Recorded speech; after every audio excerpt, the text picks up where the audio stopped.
It's the poster presentation. You've gotten it done, and now people are in this big room coming up to you, talking, being very loud, and you're being very quiet. You're in here, and you're by your poster. That doesn't set up what you're trying to do. What's this about? This is about you. It's all about me today. See, I'm all dressed up, but in a poster presentation, it's all about you and your research. You're there for the purpose. What's the purpose? Is it to win a poster exhibition? Probably not. Is it there to maybe find collaborators for your research? Probably one of the main reasons your advisor would like you to go to a conference is to get the word out about the research, maybe look for other collaborators, maybe look for more funding. So there's all those hidden purposes. So remember, this is about you and your shining. The poster is your frame. It's not the work. This isn't your dissertation. Had it been your dissertation, you wouldn't have had to struggle through all that, deciding what colors, what fonts, what pitch, what the size was. So that's probably in a contest, all that costs maybe about 40 to 60 points. Your oral presentation is going to score you another 30 points. So it's good to have your elevator pitch. So the first thing you want to do is let me introduce myself. My name is Allison Schuler. See how I dropped my end of my name? That's more comforting than to say, oh, I'm Allison Schuler! And then you're going to scare your audience. So you want to say, I'm Allison Schuler. Be calm. Take that breath. Right? You want to take a breath. You know they're coming up to you. They're looking at you. So do you want to be a mermaid? Maybe. Do you want to be a professional? Yes. So always think about dressing one better for the occasion. Now that doesn't mean, girls, that you're going to wear the high platform shoes because you're standing around. So that might get uncomfortable. And if you're uncomfortable, you're going to start slouching. And who wants to come up and talk to somebody that's slouching? So again, you want to stand, probably have your hands down your side, and here's my poster. Not here's my poster. I can't, the person wants to see your poster. So learn to stand, here's my poster. So if you know your presentation, you know what you're doing, you shouldn't need to say, well, dress better, business casual. So it gets distracting, right? You don't want to see my back. You want to see, so you need to then be comfortable, practice with your poster. So we've got all that mechanisms down. We want to have probably in our mind about a 2-minute presentation of what you want to talk about. Now you're not always going to use that little recording in your head, but it's good to have so you can remember to rely on, go back to. So that when I have somebody come up to my poster, I want to engage. Hi, I'm Allison Schuler. Could I explain my poster to you? Hi, I'm Allison Schuler. Are you interested in miscanthus being used for medical marijuana? So those are things you capture that audience. You want to speak clear. That's why I say breathe. We all tend to, some of us get a little excited and speak really fast and can't understand, and we're going rapid. Slow down, speak, try to keep slow, try to pronunciate your word, and you want to gauge your volume to the room. Because think of this room, now I'm echoing, but there could be lines of posters and people are going up and down the poster. You're beside somebody that you can hear. If I'm talking like this and this is my poster, no one's going to hear you. They're going to move on. So project, speak conversationally. As people come in, you want to engage as best you can with them. So if I'm talking to Candace, and we're talking, and Dr. Galgut comes in, I don't want to ignore her, turn my back to her. I want to kind of recognize that she's come in. I might not say hello right away, or I may, depending on where I'm in the conversation with Candace, to say, I'll be happy after I'm done to go back to the beginning and explain my poster to you. So again, I've tried to engage both people that came up to my poster. if I'm here by somebody and we're talking, hey, I plan to go to the Penn State, Ohio State game. Are you going to go? And Candace comes up. I'm not going to keep talking. Well, I'm at bleacher 437. Where are you at? I'm going to have to say, wait a second, excuse me. And then you want to engage. You're here for the poster. So engage with that person, the poster. So you're talking about your poster. We're going along, and somebody may ask you a question. They may ask you, well, what did you find? What was the end of results? So that you want to answer those questions. Don't fake it because you should know it. So that should be, so you should know what you, kind of take that minute to think about what they're asking you. If they ask you then something maybe harder, like, well, can't you use medical marijuana for this type of illness? Well, maybe you don't know that. You didn't study that. You can say to them, well, I'm not sure. What do you think? And ask the question back. That's one way to deflect that you don't know something. You could say, well, you know what? I do have that in my notes. I didn't bring them here with me today. Hand them a business card. Say, would you mind if you would, you can write me, send me an email, and I'll answer that question for you. So those are some ways, some techniques to get that fear of them asking that question and offset it to the person that came to you. You also want to keep, again, the eye contact with the people you're talking to.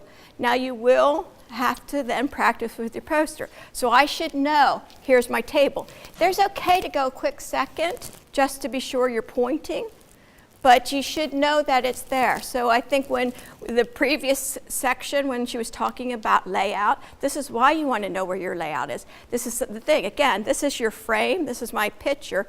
I'm the picture, but I'm directing you to say, hey, this makes me look good because I know here in the table I've done that. So that's why you would say, point to the poster. The other thing is you want to stay with the poster. I don't want to be down here on somebody else's poster and talking about this when my audience just came down there.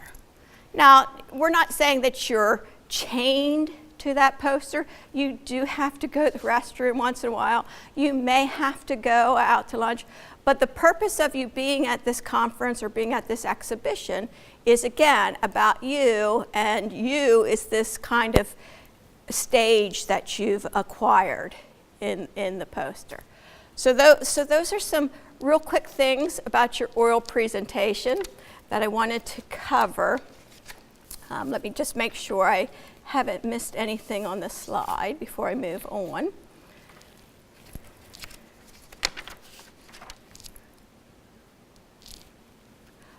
So I can't say enough about practicing with your poster. There are times in a presentation where somebody does ask you that question and you're not sure. So there is good. This is good to have supplemental material. So it's okay to have that pull out. You want to pull out your dissertation.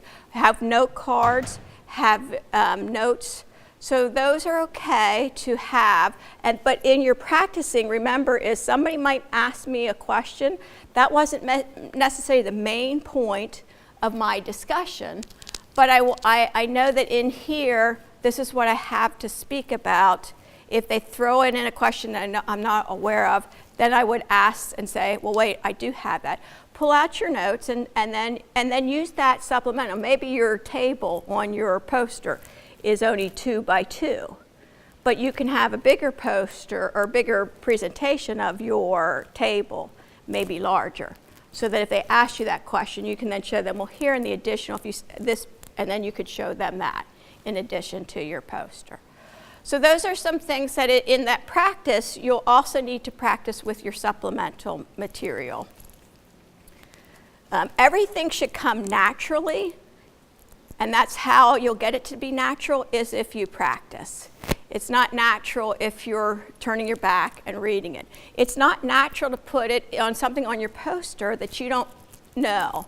I mean, if your advisor told you to put something on your poster, even a word that you don't know, then you need to then research that before you go to the conference.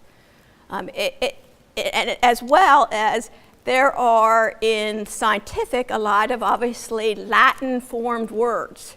It's nothing worse than kind of botching up a word that you've put on your poster. So if you have to, you get, it doesn't come natural to you. It's not your, again, none of us speak Latin. You know, maybe Dr. Gull and her biology love to speak Latin, but most of us don't speak Latin. So therefore, it is a good idea to make sure you're learning how to pronunciate these words. Again, that's where I go back to the ability to practice. So your judges are going to have typically, and I have one here, this is like a score sheet. So they'll have a score sheet, and like I said, you'll get so many points for your content. And that was the poster, how you laid out your poster. Did your poster make sense? Were you able to, you know, get across in the poster? The poster, there are two types of posters. We're talking about the poster that isn't a standalone poster. This is a poster, research posters are typically meant to have narrative, and that's all about you. So again, were you able to put something on your poster that related back to you? So those are some of the things. Now the display, obviously you'll get points. Did you have too many colors? You know, was it confusing? Was it clear? Did you have certain things in the place? I think if you saw the presentation, she had the display of the student from Wilkes-Barre. You know, had the logo up top, the title of the poster, you know, so the typical information was there. So they're going to give you a point of your clarity. Your oral is, they're going to ask you, was your clarity of your presentation to a general audience clear?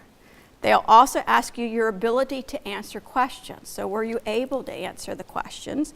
And your effective use of your material. So again, were you effective in using your poster?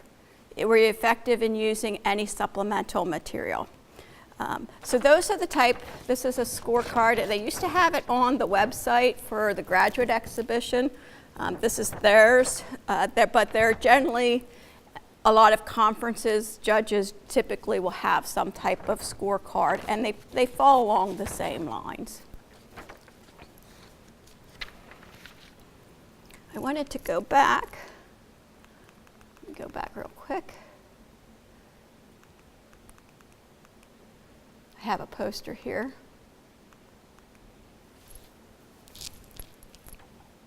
Okay, I overshot it.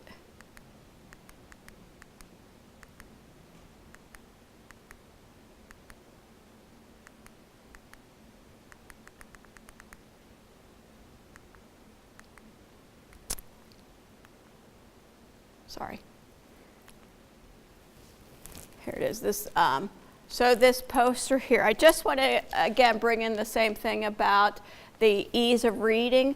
Again, if something is this full, and I know you can't see it from there, but that full of text, then it's not easy for you to display you to something that's that full of text.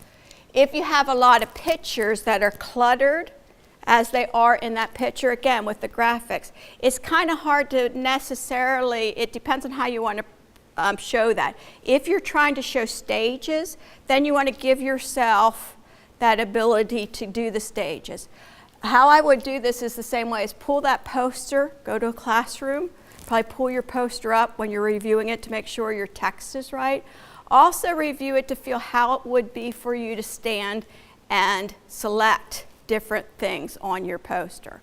So don't crunch up pictures if you plan to use them as a stage. They should then be stage 1, stage 2. It helps you in your presentation style if you go back to how you've laid out your poster and practiced with it. So I can't say enough about practicing. Is there any questions about presentations, presenting? Again, the key points are be comfortable, state your name, state, who you are. I'm Allison Schuler. I'm with the School of Public Affairs. You may be, I'm Candace Rutherford, and I'm a graduate student in the public administration, and my research is this. So those are the next points. Again, engage with the audience. They're important. Not as important as you, because this is about you, but they're important because they're not going to know you if you don't engage with them and talk to them. And the third thing is, next is about answering questions. Don't fake it. If you've practiced and you know your material, then you should be able to answer the question. If it's something that stumped you, use supplementary material to help you answer the question. If you don't know for sure, but you think you might have that information, hand them a business card and ask them to get back to you. It's easier than you trying to, at a poster, take their name down. And if it's something that may be beyond your scope of your work, then let them know it's beyond the scope of the work. And then how can we collaborate? This is, again, back to why are you there? If you're looking for collaborators, this is a point if somebody came up to you, this is a chance to ask them, well, is this, I agree, this is what I'd like to do, this is what I suggested in my future studies. Is there a possibility we can talk about this later? Can we grab coffee after the conference and maybe discuss how can we? So those are some arrows that you can go with the poster. And obviously the last is just to enjoy yourself. This is about a learning experience for you at the graduate level, but enjoy yourself. We're all frightened. We all have a fear of something. A lot of people's fear is public speaking, and a lot of the first fear is that introducing yourself. So we got those off the bat right away. So once you're off the bat of introducing yourself, you're off the bat about worrying about stage fright. Now it's about the work that you've been working on and what you enjoy. And so let that shine through. Are there any questions for me? Yes? So you mentioned working with another person. You're talking with someone, another person. Mm-hmm. I've done posters where there's several people who come at one time. Yes. I'm not quite sure how to handle that when there are multiple people popping in and out. Like, how do you acknowledge everyone? The first acknowledgement is always eye contact. That's your first. You wouldn't believe how much your eyes, we meet eye to eye. If I look at you, smiling is the next. And I know you're talking and your brain's going 100 miles a minute, but you have to just think of those first simple things is, and if you can, while you're talking to someone, Candace and I are talking about, we had this research project that we were talking about that miscanthus, and I don't remember the variety. Oh, hello, could you just give me a second? We're just finishing up this question. Could I get you to stay? Or if you'd like, I'll be finished in a little bit if you'd like to come back. So sorry to have stopped a second, but back to, did it give you a thought for a second about what that researcher we were talking about? See how I kind of just sort of recognized you, but again, apologized to her, but then made my apology seem like I gave her a second to think about the question I was asking. So yes, was I somewhat rude to her? Maybe, but I tried to make it as polite as I could when the crowd came up. The other thing is to gauge, are you in this and the crowd's just doing one of these? No point engaging them because they obviously, and I do it at conferences too, I might be looking for somebody's particular poster, or I might be looking for a certain topic.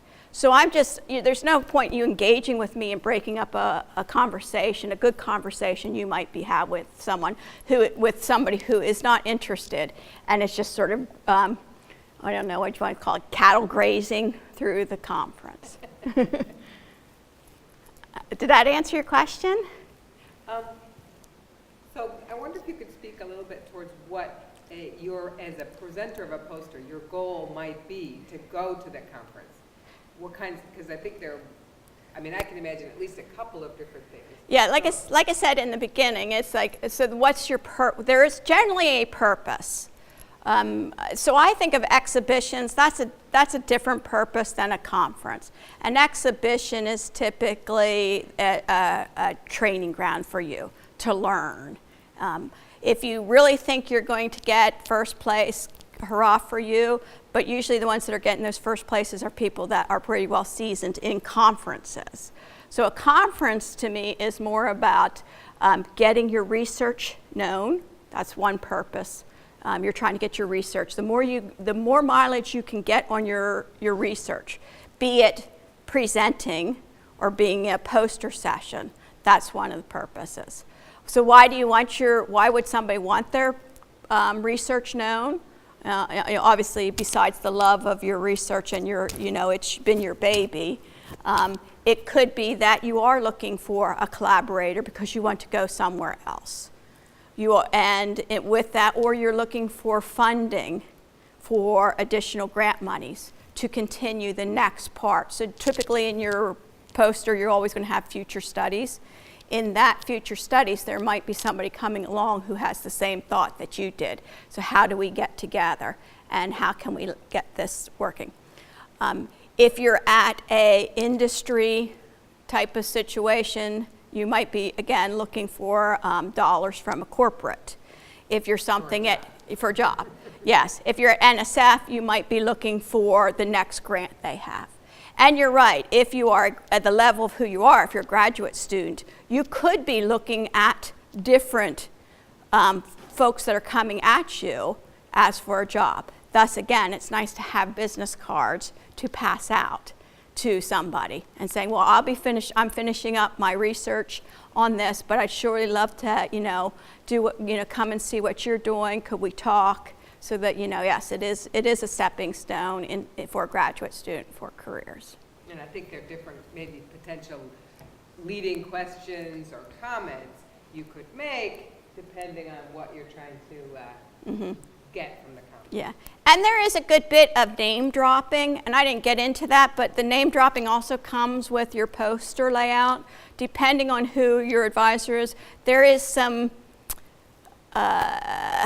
hierarchy of who's first, who's second, and who's on third. So usually you're hoping that as the poster presenter, you're the first one up, and then you get recognized for your work. But we do know in the academic field, there are professors that's their next step. They want first. That may be okay, because if they've got a great name and you're tagging along in their coattails, that's a good thing. So there is that science of who comes first on posters, and the bottom line is you just hope that whatever, and I have been at conferences where I presented on a poster that I wasn't the name of because the people that were at the lab could not be at the conference. So there was no point of, I'm not trying to present. It wasn't really so much about me at that point. That does happen to staff. It was about the work and trying to get that work recognized because we were seeking additional funding through NSF.